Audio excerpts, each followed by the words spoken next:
Welcome to Thrive After 60, where every day is a new beginning.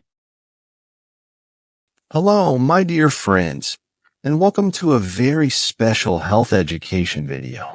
I'm a doctor with over 30 years of experience in geriatric medicine and sleep research, and I'm absolutely thrilled to be here with you today.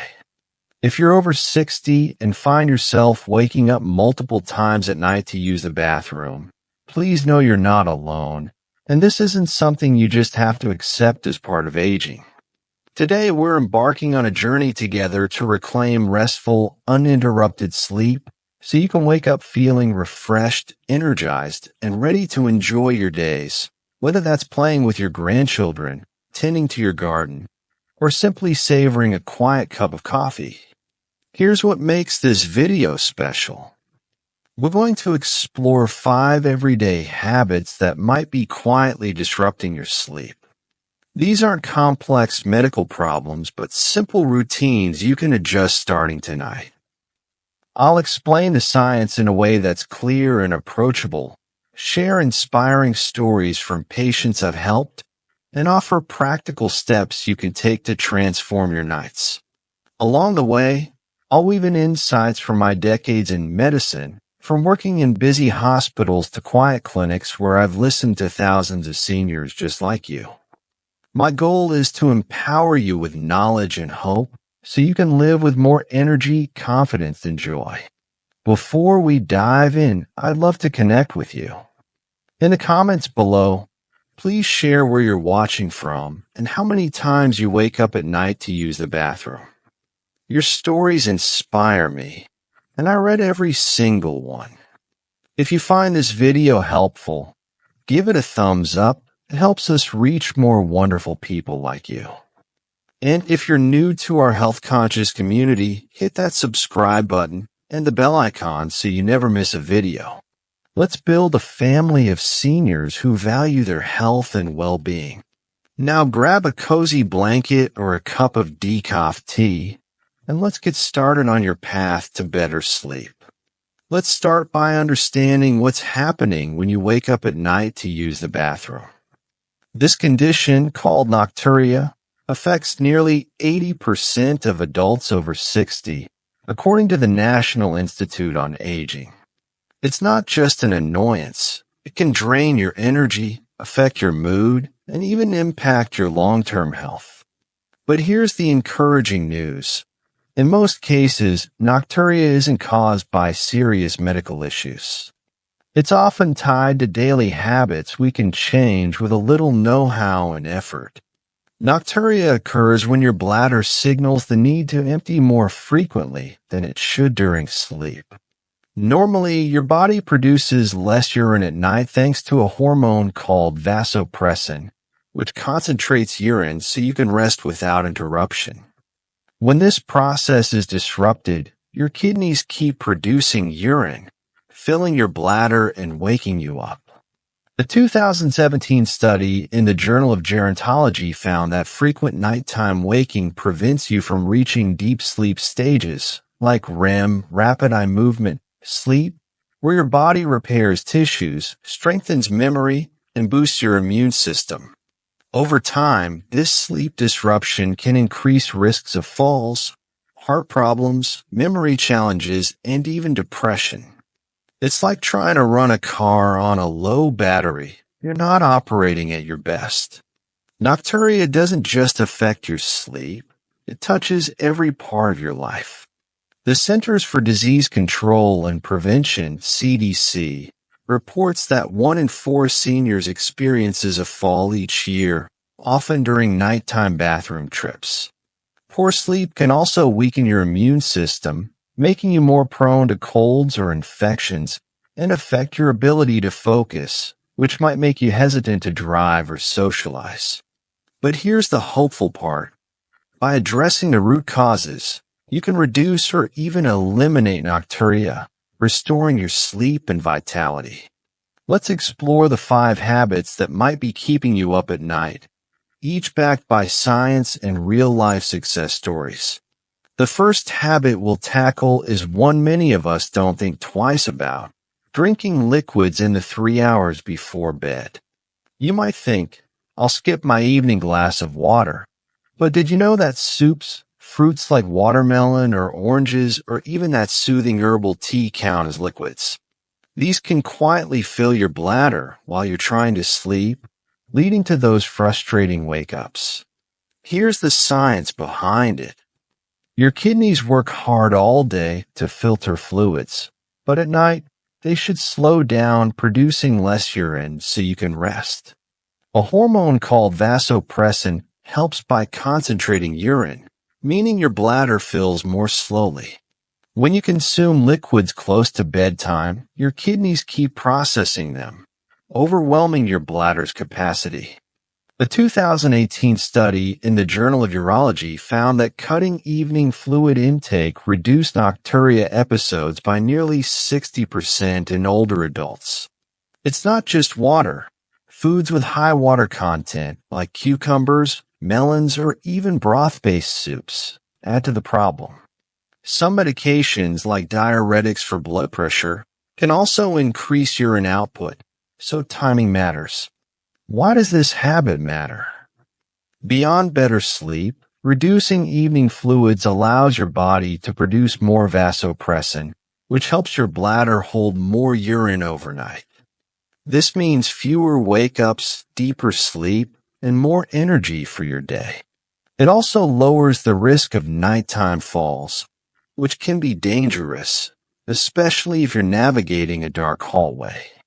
The CDC notes that falls are a leading cause of injury among seniors, and reducing bathroom trips can make a big difference. Set a liquid curfew 3 hours before your bedtime. If you go to bed at 10 p.m., stop drinking by 7 p.m. This includes water, tea, coffee, juice, soup, and high-water foods like melon, strawberries, or cucumbers.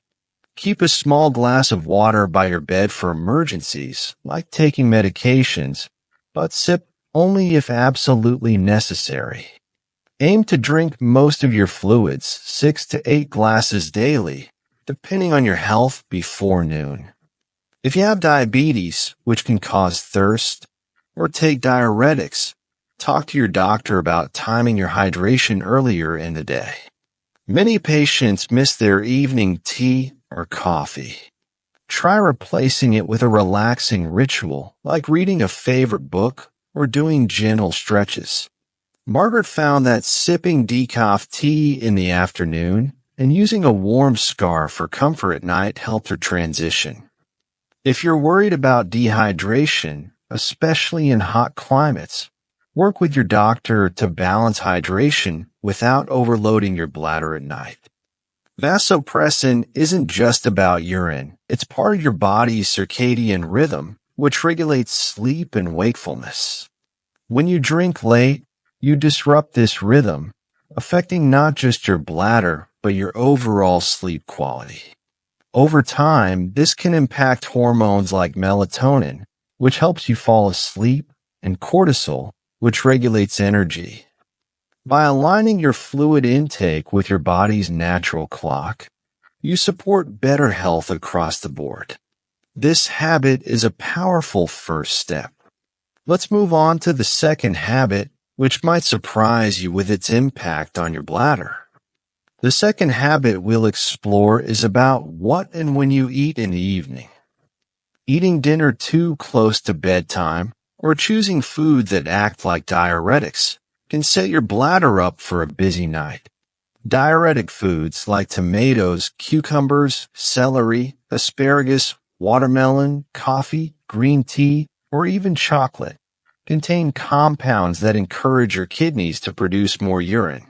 High-sodium foods like canned soups or processed meats can also cause your body to retain water during the day and release it at night. Here's how it works. Your digestive system needs 3 to 4 hours to fully process a meal.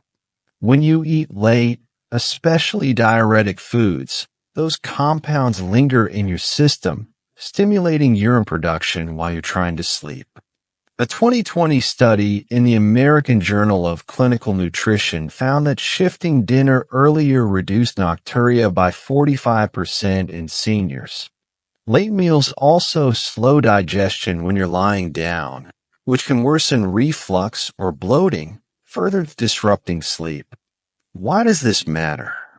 Adjusting your dinner habits not only reduces nocturia, but improves digestion, reduces nighttime reflux, and supports better metabolism. Many patients report less morning swelling and more energy upon waking. The National Sleep Foundation notes that better sleep quality enhances mood and cognitive function, helping you enjoy activities like reading or socializing. Aim to eat dinner at least 4 hours before bed. Say 6 p.m. If you sleep at 10 p.m., choose sleep-friendly foods. Lean proteins, chicken, fish, turkey, complex carbs, rice, sweet potatoes, oats, and low-water vegetables, broccoli, carrots, zucchini. Avoid diuretic foods after 4 p.m., including coffee, tea, alcohol, tomatoes, cucumbers, celery, asparagus, and high-sodium items like chips or canned soups. If you need a snack, try a banana or a small bowl of oats. They're gentle on your bladder. Late-night cravings can be tough. Plan a satisfying dinner to keep you full.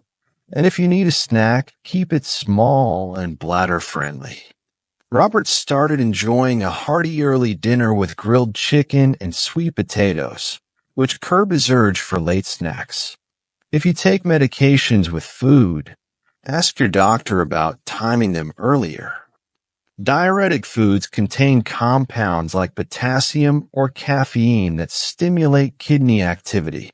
For example, coffee and tea contain caffeine, which increases blood flow to the kidneys, while tomatoes and cucumbers have high water and potassium content.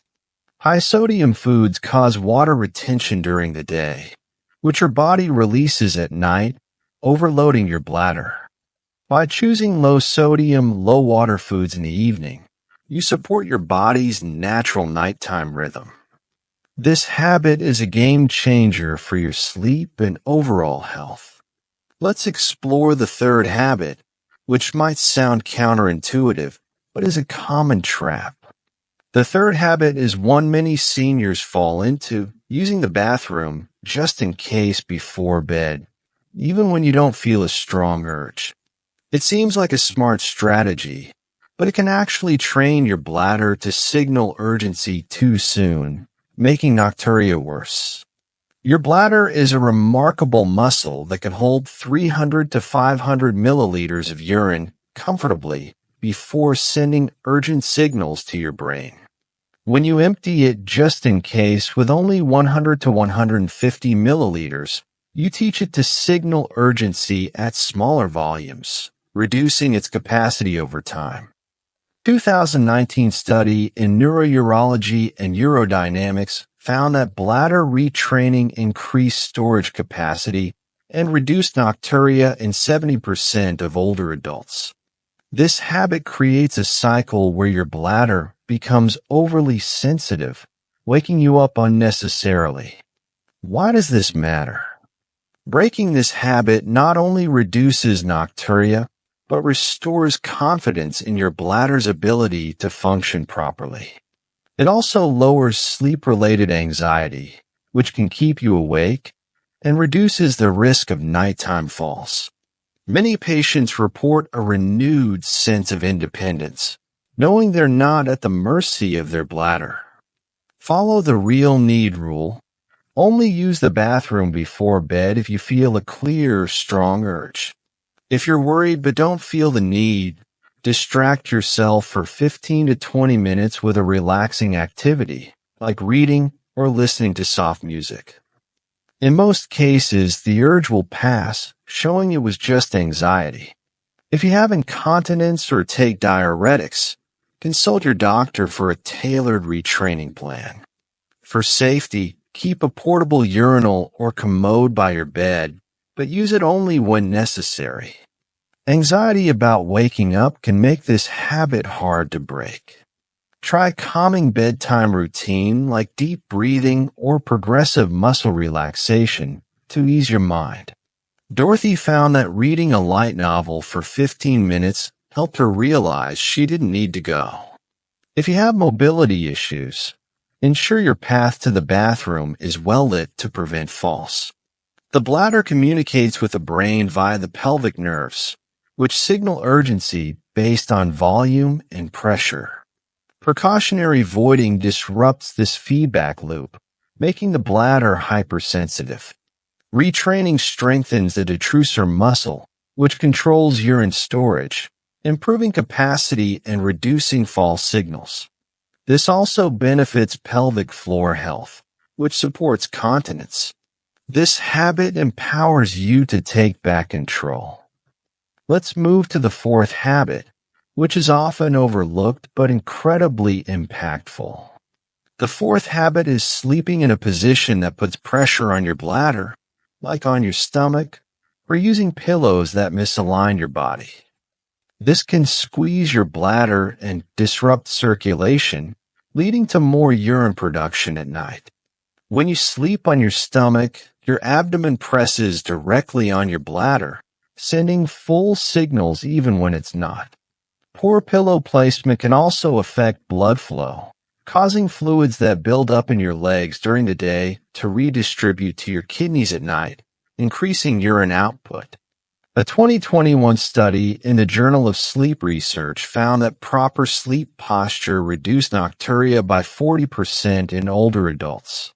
Sleeping on your side with a pillow between your knees keeps your bladder relaxed and improves circulation, reducing fluid shifts. Why does this matter? Correcting your sleep position not only reduces nocturia, but improves spinal alignment, reduces back pain, and enhances breathing, which can decrease snoring. Many patients report less morning stiffness and better mobility, making daily activities like walking or gardening easier. The American Academy of Sleep Medicine notes that better sleep posture improves overall sleep quality, boosting energy and mood. Sleep on your left side, which is better for circulation, with a medium firm pillow between your knees to align your spine. Use a head pillow that keeps your neck neutral, neither too high nor too low. If you're a stomach sleeper, transition gradually by propping yourself slightly to one side with pillows. For arthritis or joint pain, try ergonomic pillows or support cushions. Avoid back sleeping if you have sleep apnea or heavy snoring, as it can worsen breathing issues. Transitioning to a new sleep position takes time. Frank used a body pillow to ease into side sleeping, which felt more natural after a week. If you wake up in the wrong position, gently adjust without stress. It's a learning process. Keep your bedroom clutter-free to make repositioning easier, especially if you have mobility challenges. The bladder's position in the pelvis makes it sensitive to external pressure. Stomach sleeping compresses the bladder, triggering the micturition reflex, which signals the need to urinate. Side sleeping with proper support minimizes this pressure and improves venous return, reducing fluid shifts to the kidneys. This also benefits the lymphatic system, reducing morning swelling in the legs. This habit is a hidden gem for better sleep and comfort. Let's uncover the final habit, which is surprisingly powerful. The fifth habit is sleeping in a room that's too warm or wearing heavy sleepwear.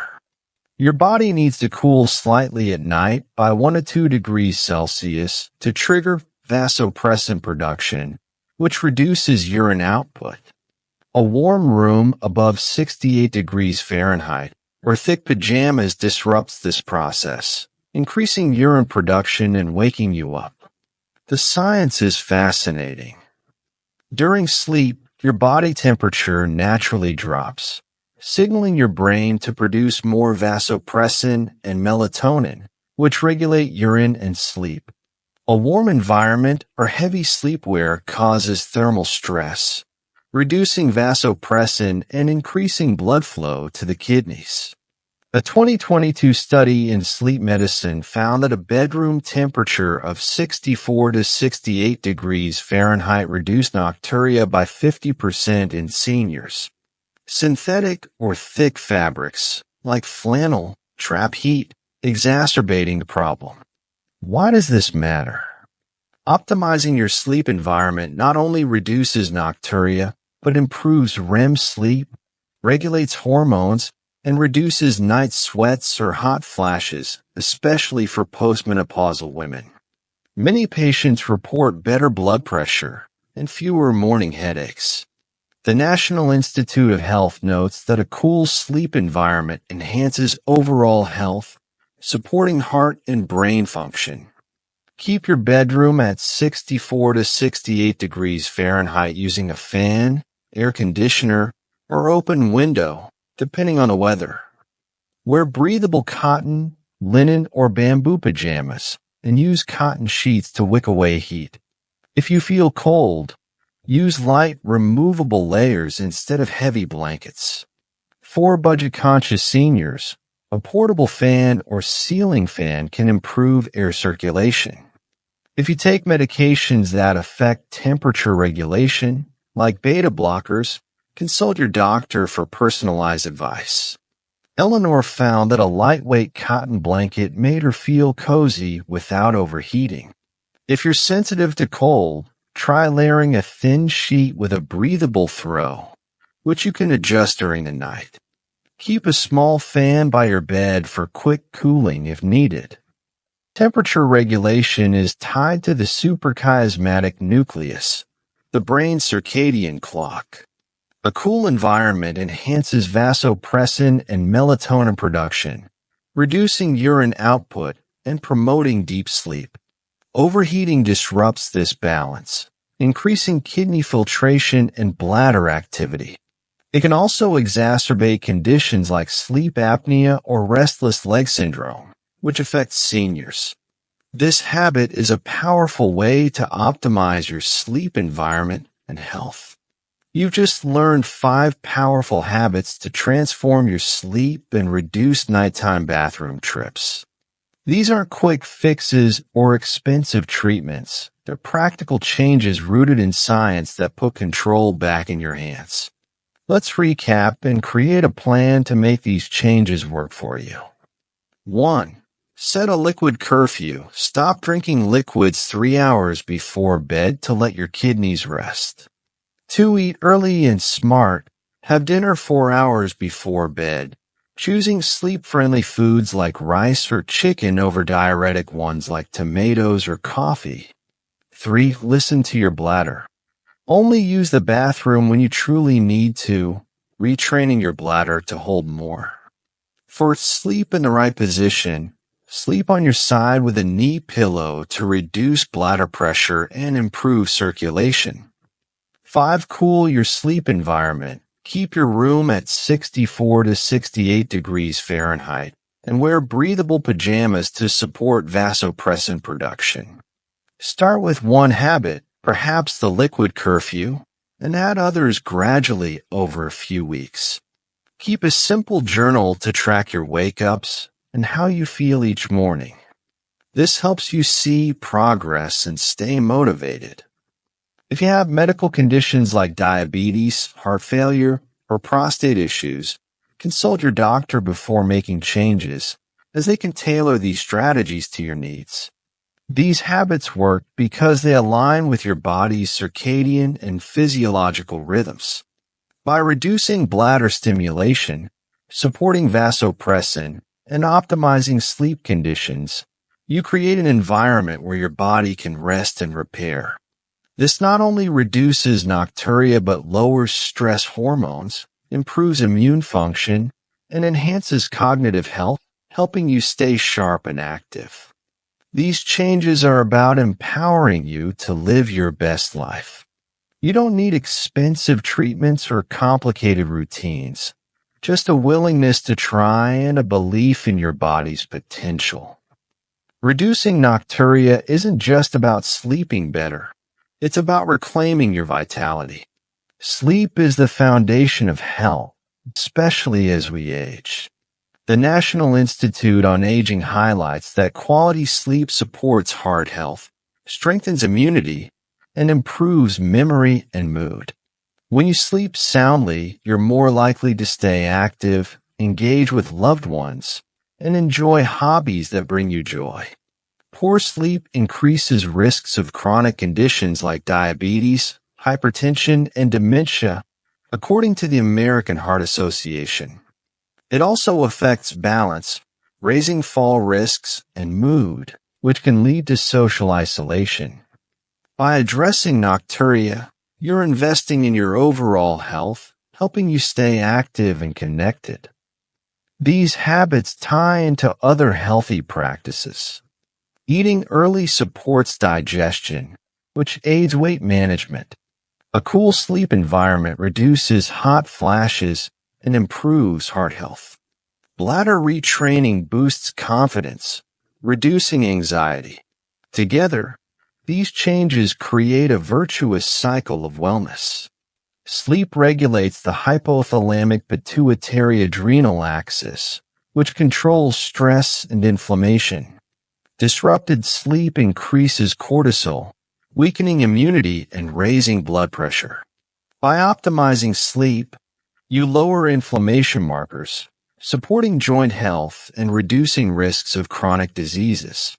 Create a sleep-friendly home, dim lights in the evening, avoid screens before bed, and practice gratitude journaling to reduce stress. Share these habits with friends or family to build a support network. Celebrate small wins, like one fewer wake up to stay motivated. This journey is about more than sleep. It's about living fully at any age. My dear friends, thank you for joining me on this journey to better sleep and health. The lesson today is simple yet profound. Your body has an incredible ability to adapt and thrive when you give it the right conditions. By making small, intentional changes, stopping evening liquids, eating early, listening to your bladder, sleeping on your side, and cooling your room, you can reduce nighttime bathroom trips, sleep deeply, and wake up with energy and joy. You deserve to live your days fully, whether that's dancing with your partner, gardening, or sharing stories with your grandchildren. I'd love to hear from you. In the comments below, share where you're watching from and which habit you'll try first. Your stories inspire others, and I read every one with care. If this video has helped you, give it a thumbs up. It helps us reach more seniors who need this knowledge. Subscribe and hit the bell icon to join our health-conscious community and get new videos straight to your inbox. Until we meet again, take care of yourself with kindness and wisdom. Sleep well, live well, and know that I'm cheering you on.